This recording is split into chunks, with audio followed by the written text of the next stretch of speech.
33 workers का एक group रोजाना की तरह जमीन से 2300 फुट नीचे एक माइन पर काम करने गया। ये जिस माइन पर काम कर रहे थे उसकी गहराई दुनिया की दूसरी लंबी तरीन बिल्डिंग शंघाई टावर से भी ज्यादा थी।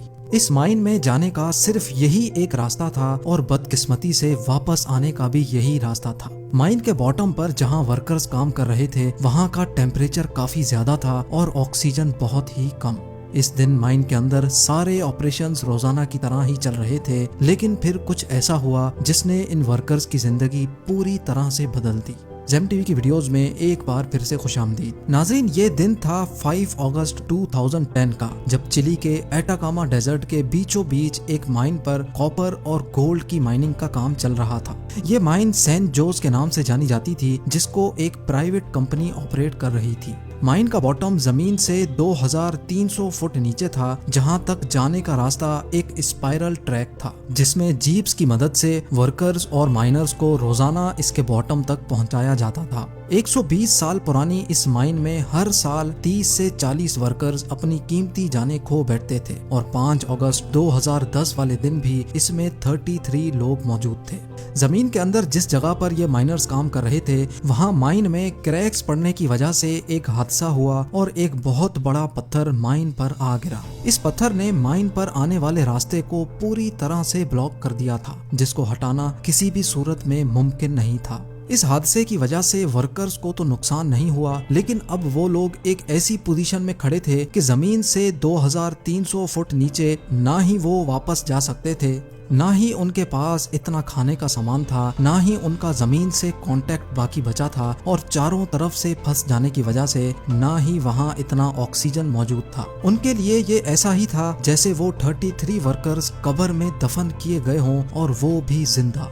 लेकिन हैरत अंगेज तौर पे पूरे 69 डेज के बाद उनको माइन से जिंदा निकाल लिया गया। पर आखिर ये मुमकिन कैसे हुआ? अपने साथ सिर्फ एक वक्त का खाना लेकर जाने वाले पूरे 69 डेज तक जिंदा कैसे रहे? कैसे इतने लिमिटेड ऑक्सीजन में उन्होंने गुजारा किया? और जिस माइन को खोदने में पूरे 120 साल लगे थे, उसके बॉटम में फंसे वर्कर्स को निकालने के लिए इंजीनियरिंग टीम को किन किन मुश्किलात का सामना करना पड़ा, ये सब आप जान सकेंगे आज की इस वीडियो में। तो आइए आगे बढ़ते हैं। Challenge number 1। ये खतरनाक कोलैप्स दोपहर 2 बजे हुआ था और उसकी शिद्दत इतनी ज्यादा थी कि ना सिर्फ माइन के एंट्री पॉइंट से मिट्टी का धुआं निकला था, बल्कि उसने आसपास के इलाके को भी हिलाकर रख दिया। ये खबर पूरे चिली में आग की तरह फैल गई। माइनिंग कंपनी ने फौरन इमरजेंसी अलर्ट जारी कर दिया। सबको यही फिक्र खाई हुई थी कि उनके प्यारे जिंदा हैं या नहीं, लेकिन उसके लिए जरूरी था कि माइन के अंदर जाकर देखा जाए। माइनिंग कंपनी का कहना था कि इस कोलैप्स की वजह से माइन काफी कमजोर हो चुकी है और उसके अंदर जाना खतरे से खाली नहीं है। इसी वजह से माइनिंग कंपनी ने रेस्क्यू ऑपरेशन करने से इनकार कर दिया। जैसे जैसे वक्त गुजरता जा रहा था वैसे वैसे माइन में फंसे वर्कर्स के बचने की उम्मीद भी खत्म होती जा रही थी।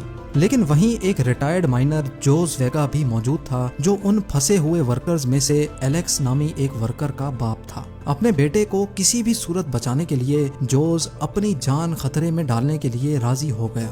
Challenge number 2। जब रिटायर्ड माइनर जोस अपनी गाड़ी में माइन के अंदर एंटर हुआ तो वहाँ का मंजर बिल्कुल ही अलग था। जोस का कहना था कि जगह जगह माइन में गहरे क्रैक्स पड़े हुए थे और अभी तक छोटे मोटे पत्थर गिरने का सिलसिला जारी था। जोस जानता था कि माइन बहुत कमजोर है और किसी भी वक्त उसको नुकसान पहुंचा सकती है, लेकिन फिर भी वो अंदर जाता रहा। थोड़ा आगे जाकर जोस ने जो देखा वो उसके लिए यकीन करना बहुत मुश्किल था। उसका रास्ता एक मेगा स्टोन ने रोक लिया था। ये वही पत्थर था जिसने पूरी माइन को कोलैप्स किया था और ये कोई आम पत्थर नहीं, बल्कि ये डायोराइट का बहुत बड़ा पहाड़ था। डायोराइट एक ऐसा स्टोन है जो ग्रेनाइट से भी 2 गुना ज्यादा हार्ड होता है। एक अंदाजे के मुताबिक ये पत्थर 7 लाख टन जितना वजनी था, यानी इसका मास दुनिया की सबसे ऊंची बिल्डिंग बुर्ज खलीफा के मास से भी ज्यादा था। अब ये तो तय था कि किसी भी सूरत में ना ही इस पत्थर को काटा जा सकता है और ना ही इसको हटाया जा सकता है। लेकिन क्योंकि जोस ने कई साल इसी माइन में काम किया था, इसी वजह से उसको मालूम था कि इस माइन में वेंटिलेशन टनल भी मौजूद है जो सीधा माइन के बॉटम तक जाता है। लिहाजा जोस ने सर्च पार्टी इकट्ठी की और वेंटिलेशन शाफ्ट से माइन के अंदर जाने की तैयारी शुरू कर दी। अभी वो लोग ये तैयारी कर ही रहे थे कि अचानक एक जोरदार धमाका हुआ। یہ تھا سیکنڈ کولیپس، اور اس کولیپس نے وینٹیلیشن شافٹ کو بھی کرش کر دیا تھا۔ چیلنج نمبر 3، وینٹیلیشن شافٹ کرش ہونے کے بعد جوز اپنے بیٹے کو بچانے کی آخری امید بھی کھو بیٹھا تھا۔ انسانوں کی ٹیم کا مائن کے اندر جانے کا اب کوئی آپشن نہیں بچا تھا۔ پورے 24 گھنٹے گزر چکے تھے اور اب یہ معاملہ اتنا وائرل ہو چکا تھا کہ چلی گورنمنٹ کو میدان میں اترنا پڑا، جس کے لیے چلی کے مائننگ منسٹر لارنس گولبون نے مائن کا وزٹ کرنے کے بعد ہائی اسپیڈ ڈرلنگ رگز منگوائیں۔ یہ مشینز ورکرز کو بچانے کی آخری امید تھیں، لیکن ان کے ذریعے نیچے پھنسے ورکرز کو کیسے ٹریس کیا جائے گا، یہ سوال ابھی بھی سب کو تنگ کر رہا تھا۔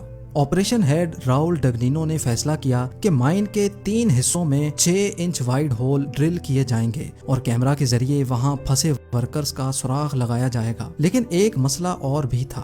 آپریشن ہیڈ نے بتایا کہ زمین میں موجود ٹھوس پتھر ڈرلنگ پائپ کو اپنی لوکیشن سے ہٹا دیتے ہیں، جس کی وجہ سے ہم اپنا ٹارگٹ مس کر سکتے ہیں۔ یہ ایسا ہی تھا جیسے باسکٹ بال گول سے 2000 فٹ دور کھڑے ہو کر گول کا نشانہ لگانا، یعنی 100 باتوں کی ایک بات، اس ڈرلنگ سے ورکرز کو ڈھونڈنے کا چانس صرف اور صرف 1% تھا۔ لیکن کیونکہ اس کے علاوہ اور کوئی آپشن نہیں تھا اور جتنا ٹائم گزرتا جائے گا ورکرز کے بچنے کا چانس مزید کم ہوتا جائے گا، اسی وجہ سے ڈرلنگ کا کام اسٹارٹ کر دیا گیا۔ چیلنج نمبر 4، اب ٹوٹل 7 دن گزر چکے تھے اور ڈرلنگ کا کام ابھی تک چل رہا تھا۔ ایکسپرٹس کو مائن کے اندر 3 جگہ پر ورکرز کے پھنسے رہنے کا شک تھا۔ پہلی جگہ 1000 فٹ نیچے تھی جہاں پر کسی قسم کی کوئی بھی موومنٹ نہیں دکھائی دی۔ دوسری جگہ 1660 فٹ نیچے تھی، لیکن وہاں پر بھی صرف اندھیرے کے علاوہ کچھ نہیں تھا۔ مائننگ لوکیشن پر موجود لوگوں کی بے قراریاں بڑھتی چلی جا رہی تھیں اور آہستہ آہستہ ورکرز کے بچنے کا چانس بھی کم ہوتا جا رہا تھا۔ ڈرلنگ کا کام دن رات بغیر کسی بریک کے چل رہا تھا اور اب باری تھی تیسری اور لاسٹ لوکیشن پر ڈرل کرنے کی۔ یہ جگہ زمین سے 2300 فٹ نیچے تھی، جہاں پر ایک چھوٹا روم موجود تھا جس کو ریفیوج بھی کہا جاتا تھا۔ کسی بھی ہنگامی حالات میں ورکرز ریفیوج میں اکٹھے ہو جاتے ہیں جہاں پر 3 دن کا کھانا موجود ہوتا ہے۔ لیکن یہاں ایک اور مسئلے نے جنم لیا، اور وہ مسئلہ یہ تھا کہ ریفیوج تک ڈرلنگ پائپ کو لے کر جانے میں مزید 1 ہفتے کا وقت لگ سکتا تھا، یعنی پہلے ہی 1 ہفتہ گزر چکا تھا اور اب مزید 1 ہفتہ لگنے جا رہا تھا۔ اگر ورکرز ریفیوج تک پہنچ بھی گئے ہوں گے تب بھی ان کے پاس صرف 3 دن کا کھانا موجود ہوگا۔ لیکن اب چونکہ اور کوئی چارہ نہیں تھا، اسی وجہ سے ڈرلنگ کا کام ایک بار پھر سے شروع ہو گیا۔ چیلنج نمبر 5، اب ایکسپرٹس کو ریفیوج تک ڈرلنگ پائپ پہنچانے کے لیے ایک خاص اینگل پر ڈرلنگ پائپ کو اندر بھیجنا تھا تاکہ وہ 2300 فٹ کے بعد سیدھا ریفیوج کو ہٹ کرے۔ لہٰذا ایک خاص اینگل نکالا گیا اور ڈرلنگ کا کام اسٹارٹ ہو گیا۔ مسلسل 7 دن کی ڈرلنگ کے بعد پائپ 2300 فٹ نیچے تو پہنچ گیا، لیکن وہاں پر بھی صرف اندھیرا ہی اندھیرا تھا۔ معلوم پڑا کہ پائپ کا نشانہ ریفیوج سے صرف 100 فیٹ دور جا لگا تھا۔ اب 14 دن گزر چکے تھے اور ورکرز کے زندہ رہنے کا چانس نہ ہونے کے برابر ہی بچا تھا۔ نا امیدی بری طرح پھیل چکی تھی اور آپریشن ہیڈ نے ریسکیو مشن ختم کرنے کا اعلان بھی کر دیا تھا۔ لیکن پھر چلی کے مائننگ منسٹر لارنس گولبون نے اپنی ذاتی کیلکولیشن سے ایک آخری بار ڈرل کرنے کی ریکویسٹ کی، لہٰذا اب آخری بار ڈرلنگ کا کام اسٹارٹ ہو گیا۔ مزید 3 دن کے بعد ڈرلنگ پائپ ایک بار پھر سے 2300 فٹ نیچے پہنچ گیا۔ ابھی پائپ کو نکال کر کیمرہ بھیجنا تھا، لیکن اچانک مائننگ منسٹر کو پائپ میں سے ایک عجیب سی آواز سنائی دی۔ پہلے تو لگا کہ شاید یہ پائپ پر پتھروں کے گرنے کی آواز ہے، لیکن پھر اسٹیتھوسکوپ لگا کر چیک کیا تو یہ ایسی آواز تھی جیسے کوئی انسان پائپ پر ہتھوڑے مار رہا ہو۔